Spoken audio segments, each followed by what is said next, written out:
ጸጉራችሁን ስትሰሩት ወይም ስታበጥሩት እንደዚህ ጫፉ እየደረቀ እየተያያዘ በተለምዶ መንታ ጸጉር የሚባለው ወይም ስፕሊት ኤንድ ስለሚያስቸግራችሁ ሰዎች ነው ይህ ቪዲዮ።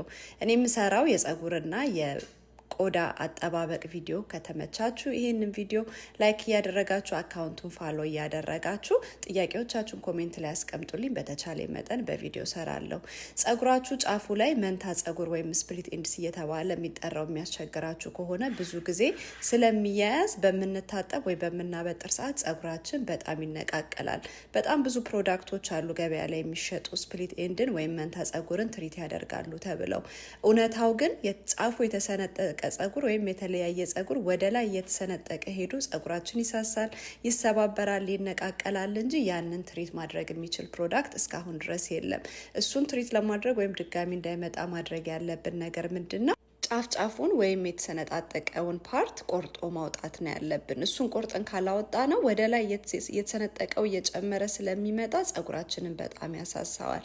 እኔ ብዙ አልቆርጠውም፣ ምክንያቱም በተደጋጋሚ ቶሎ ጫፉን ስለማነሳው ብዙ መንታ ጸጉር አያስቸግረኝም ወይም ጫፉ አያያዝብኝም።